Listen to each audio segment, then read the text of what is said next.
చూడండి, ఇక్కడ యేసుప్రభు వెళ్తున్నాడు ఆ ఊరిలోనికి. ఆ గవుని యుద్ధకు వెళ్ళేసరికి ఒక విషాదమైన పరిస్థితి కనబడుతూ ఉంటే ఆమెతో అనేకులు ఉన్నారట. ఆమె విధవరాలు, ఆమెకు ఒక్కడే కుమారుడు.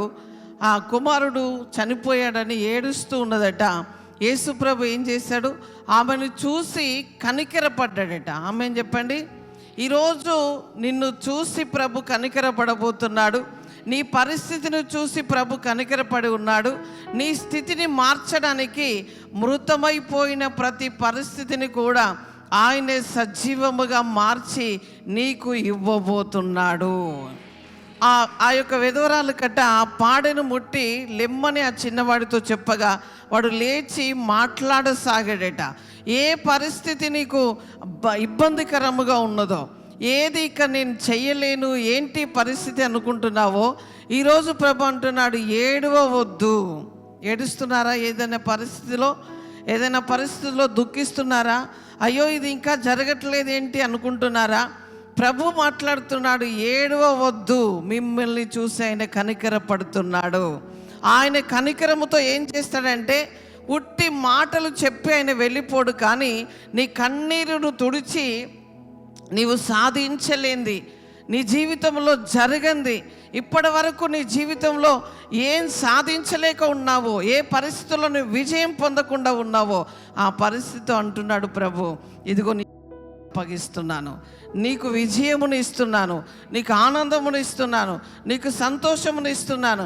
ఇక నువ్వు లేచి గంతులు వేయబోతున్నావు. నీ పరిస్థితిని నేను మార్చబోతున్నాను. నీ స్థితిని, నీ యొక్క పరిస్థితిని అంతా కూడా నేను మార్చబోతున్నాను.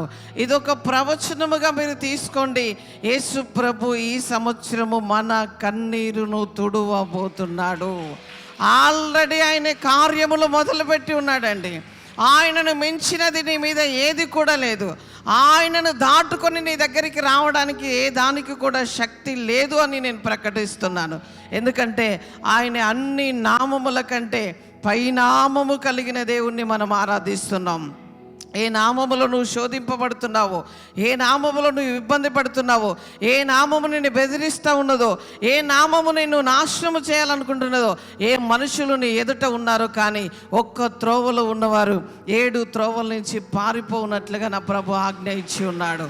ఆయన నీ జీవితంలో అద్భుతం చేయబోతున్నాడు, మేలు జరిగించబోతున్నాడు. ప్రతి కీడును కూడా ఆయన మేలుగా మలచబోతున్నాడు. మృతమైపోయిన దాన్ని సజీవముగా నా ప్రభు చేయబోతున్నాడు. మన దేవుడు సజీవుడు, నా జీవితంలో అద్భుతాలు చేసి ఉన్నాడని ఒక నిశ్చయతతో ప్రభుని ఆరాధించు. నిరుత్సాహంతో కాదండి, నిశ్చయత. ప్రభు మీద పూర్తి నమ్మకం ఉంచు, పూర్తి యొక్క విశ్వాసమునుంచు. నీ హృదయం అంతా కూడా ఆయన కొరకు సిద్ధపరిచి, పాపాత్మురాలైన స్త్రీ వచ్చి ఆమె హృదయమును, అంటే ఆమె అత్తరు బుడ్డిని తీసుకొని వచ్చి ప్రభు యొక్క పాదాల దగ్గర పగలగొట్టి ఆయన యొక్క పాదములకు అత్తరు పూసి ఆమె తల వెంట్రుకలతో ఆయనను తుడిచి కన్నీటితో ఆయన పాదములు కడిగినట్లుగా, దేవుని బిడ్డలారా, ఈరోజు మనము దేవుని పాదములు మన కన్నీటితో కడగాలి. ఆయన నీ జీవితంలో అద్భుతం చేసి ఉన్నాడు. ఆల్రెడీ నమ్మండి, ఆయనే మహత్కార్యములను చేసి ఉన్నాడు. ఎలా కనికరపడ్డాడండి? ఎవరైనా ఆమెతో చాలామంది ఉన్నారు కదా, చాలామంది ఆమెతో ఉన్నారు. ఆమె ఏడుస్తూ ఉంటే అయ్యో ఈమె పరిస్థితి ఏంటి అని ఆమెతో కలిసి అనేకులు ఏడుస్తున్నారు, కానీ ఆమెకు సహాయము చేయలేని స్థితిలో ఉన్నారు.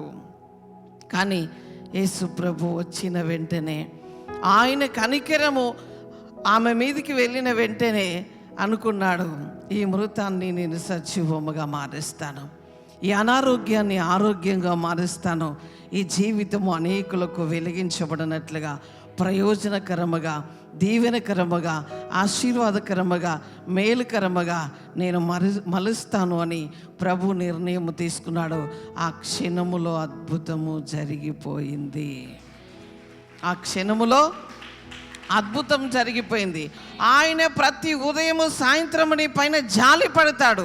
జాలి పడినప్పుడెల్లా అద్భుతం జరుగుతుందండి. ఇశ్రాయేలు ప్రజలు ఉదయము చూశారు అద్భుతం, సాయంత్రము చూశారు.